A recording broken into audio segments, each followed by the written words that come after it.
Kemarin kita sudah membahas bab 1. Lanjut ke bab 2. Ini ada 3 bahasan. Maaf sebelumnya pada video kali ini tanpa background dulu ya. Jadi yang pertama elemen pembentuk ruang. Lalu yang kedua elemen pengisi interior. Dan yang terakhir pengelolaan elemen interior. Elemen pembentuk ruang. Ruang interior dibentuk dari beberapa bidang seperti lantai, dinding, plafon, serta pintu dan jendela. Jika salah satu komponen tersebut hilang, maka tidak dapat disebut sebagai interior lagi. Oke, langsung aja yang pertama ada. Maaf kalau ngagetin, sengaja dipasang lagi backsoundnya supaya kalian tidak tidur. Lantai. Lantai adalah permukaan bawah pada suatu ruangan yang berperan penting untuk memperkuat keberadaan objek atau furnitur dalam ruangan tersebut. Selain itu, bagian ini pun memiliki peran lainnya bagi ruangan seperti permukaan untuk meletakkan barang-barang di dalam ruangan, memperhindar ruangan, dan sebagai penunjang aktivitas manusia ketika berada di dalam sebuah ruangan. Ada beberapa jenis seperti plester, granit, marmer, dan keramik akan membentuk dari melahirkan suasana ruang yang terasa lebih dingin. Sedangkan lantai dengan material kayu akan membentuk dan menciptakan suasana ruang yang lebih hangat. Oke, lantai dibagi menjadi 2 kriteria, yaitu kriteria berdasarkan fungsinya dan berdasarkan estetikanya. Secara fungsional, lantai dilihat berdasarkan aspek dari kegunaan lantai pada sebuah ruangan. Semisal lantai kamar mandi, maka digunakanlah jenis keramik yang halus namun tidak licin. Lalu ketika ingin memiliki ruangan yang terkesan lebih luas dan lega, maka dapat melihat material lantai yang berwarna terang sehingga dapat memantulkan cahaya. Untuk kriteria estetika, melihat lantai dari segi keindahannya agar ruangan tersebut dapat lebih personal bagi penghuninya. Misal lantai yang netral dan tidak bermotif dapat berfungsi sebagai latar seperti ubin-ubin kalian yang berwarna putih itu. Untuk lantai yang berpola dapat menjadi elemen dominan pada sebuah ruangan. Dan lantai motif yang kecil akan tampak sebagai corak atau tekstur yang menyatu ke dalam ruangan. Oke, di sini ada dinding. Dinding adalah bagian pembentuk ruang yang berada di antara plafon dan lantai. Dinding juga merupakan salah satu elemen bangunan yang berfungsi memisahkan dan membentuk ruangan. Fungsi lain dari dinding yaitu sebagai pemikul beban, peredam suara, melindungi bagian dalam bangunan dari paparan sinar matahari, hujan, maupun binatang dan sebagainya. Dinding sebagai pemikul beban harus kuat untuk bertahan, setidaknya bertahan dari tekanan horizontal dan tekanan vertikal.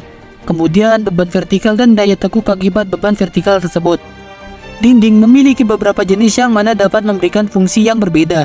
Secara umum terdapat 3 jenis utama dinding, yaitu dinding struktural adalah dinding bangunan, kemudian dinding pembatas, dan dinding penahan.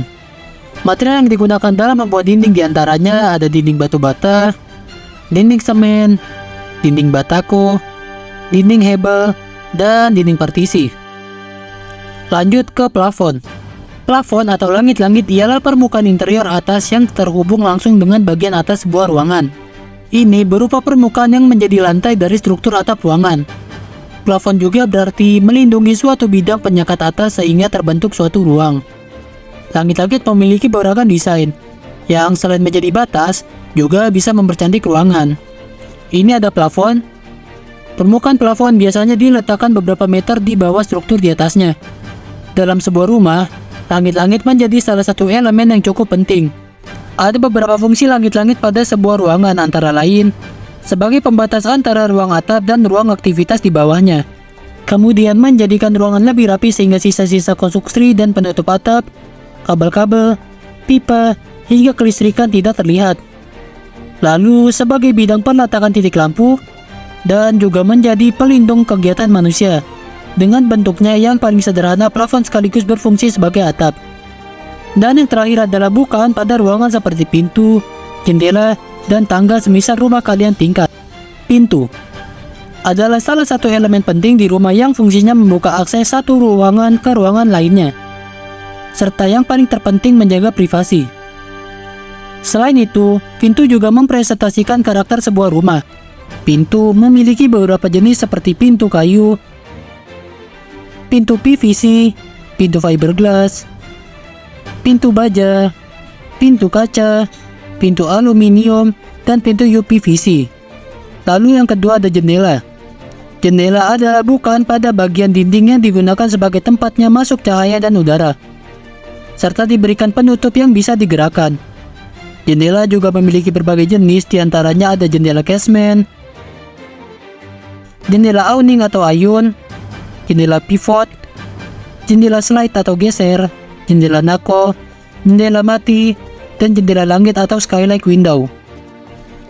Dan terakhir, tangga adalah sebuah konstruksi yang dirancang untuk menjadi penghubung antara dua tingkat vertikal yang punya jarak satu sama lainnya.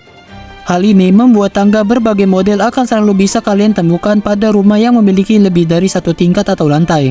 Tangga menjadi akses antara lantai yang satu dengan lantai yang lainnya. Tangga juga memiliki banyak jenis, yaitu tangga lurus, tangga berbentuk L, tangga dengan bentuk U, tangga spiral, tangga melingkar, tangga bercabang, tangga winder, tangga mengapung, hingga tangga panjat. Selanjutnya untuk pembahasan yang kedua ada elemen pengisi.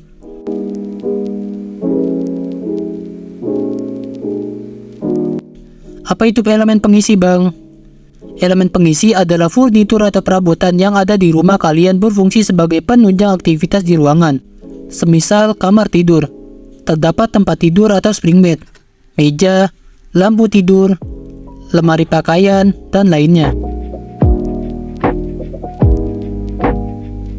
Oke, bahasan terakhir pada bab ini adalah pengelolaan elemen interior. Pengelolaan elemen interior salah satunya adalah positioning. Apa itu positioning? Ya, posisi dalam kalian menata atau menempatkan furnitur dan sebagainya. Dalam penataan elemen pengisi interior, ini akan menambah keestetikan dalam ruang kalian, ya tentunya menambah daya tarik visual sehingga ruangan terasa lebih nyaman. Oke, sekian dari saya.